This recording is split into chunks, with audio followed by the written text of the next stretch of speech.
Halo sahabat CC, welcome to my channel. Ini adalah video selanjutnya yang akan membahas Hodgkin disease dari segi pemeriksaan fisik hingga diagnosis. Oke, pada pemeriksaan fisik kita akan temukan fever atau demam.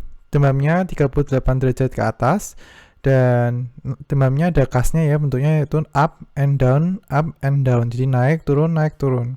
Selanjutnya ada keringat malam dan ada penurunan berat badan lebih dari 10% dalam 6 bulan dari berat badan awal ya, dan tanpa diketahui penyebabnya apa.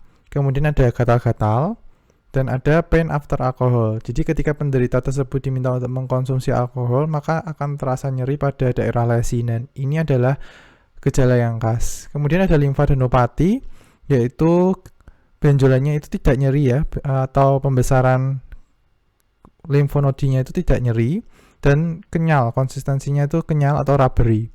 Intrathoracic disease yaitu ketika massa tersebut mendesak parenkim paru, vena cava superior, aorta maupun jantung, maka akan menimbulkan intrathoracic disease. Ketika dia mendesak parenkim paru, maka akan terjadi sesak napas, batuk-batuk. Ketika dia mendesak vena cava superior, maka akan terbentuk facial swelling dan juga terjadi peningkatan tekanan jugular vena. Jugular pressure, venous pressure ya. Others adalah seperti hepatosplenomegaly dan paraneoplastic syndrome. Pada pemeriksaan penunjangnya ada radiologi, lab darah, dan PA. Radiologi kita bisa menggunakan 5 model, yaitu X-ray hingga PET scan. Semakin ke bawah semakin baik. X-ray dapat mendeteksi di sekitar hilar dan parenkim pulmo, serta melihat efusi pleura dan perikardiale, serta chest wall mass. CT scan dia dapat melihat di sekitar celiac, portal, spleen hilar, dan mesenteric area.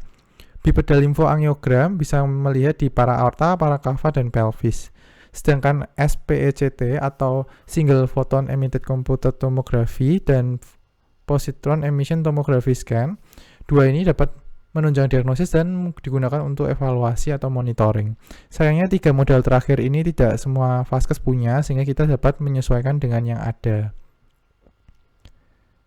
MRI bagaimana? Ternyata MRI tidak memberikan hasil yang memuaskan, sahabat.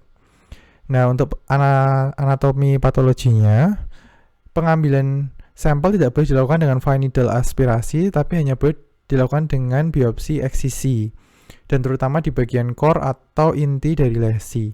Setelah itu difiksasi dengan formalin dan diperiksa di bawah mikroskop. Ditemukan ini adalah sel Sternberg. Dia binucleated, ukurannya lebih besar daripada sekitarnya, intinya besar dan asidofilik, sitoplasmanya banyak dan jernih, dan berdua-dua membentuk gambaran oval eye appearance atau gambaran mata burung hantu. Nah, ini adalah gambaran Sternberg yang klasik. Sedangkan nanti akan ada varian lain yang tidak klasik yang akan kita temukan di nodular sclerosis. Ini adalah nodular limfosit predominan, didominasi oleh limfosit B, agranulosit ya bentuknya. Dan ini adalah Sternberg atau limfosit B yang sudah mutasi. Dia ukurannya besar dan sitoplasmanya banyak, pucat gitu ya, tersebar di mana-mana, bentuknya seperti popcorn cell. Dan ini adalah jagung-jagung yang belum matang, ini jagung yang sudah membentuk popcorn gitu ya, jadi popcorn appearance juga. Selanjutnya ada nodular sclerosis, 40-70% dari Hodgkin disease ya, ini sungguh banyak. Dan khasnya adalah Sternberg-nya berbentuk lacunar cell. Bentuknya selnya ini seperti menciut atau mengkerat karena apa? Selama direndam formalin untuk difiksasi, selnya mengkerat atau teretraksi sehingga sitoplasmanya keluar. Terbentuklah nukleus yang multilobus. Nah, multilobusnya ini juga jadi khas ya. Dan nukleolinya juga terlihat inclusion. Oke, ini adalah mixed cellularity. Intinya adalah sel-selnya banyak macamnya, tidak hanya limfosit saja. Dan di sini juga ada Sternberg. Ini Sternberg yang klasik ya. Selanjutnya ada pemeriksaan lab. Pemeriksaan labnya di sini ada pemeriksaan darah lengkap. Ada bisa ditemukan granulositosis, anemia, limfopenia, dan low serum albumin serta sitopenia. 4 faktor pertama ini adalah 4 dari 7 faktor prognostik. Sehingga apabila ada 4 faktor ini, prognosisnya juga semakin buruk. Sitopenia biasanya ditemukan di stage advance, stage lanjut, dan serum laktase dehidrogenasa alkaline fosfatase levelnya ditemukan meningkat. Untuk staging masih menggunakan Ann Arbor classification, ada 4 stage dan di setiap stage ada A dan B. Stage pertama intinya masih single lymph node yang terkena, stage 2 yang terkena lebih dari 1 dan masih in the same site, stage 3 sudah lebih dari 1 dan yang terkena sudah di both side, stage 4 sudah multiple, baik disseminated focus juga ada extra lymphatic organ yang sudah terkena.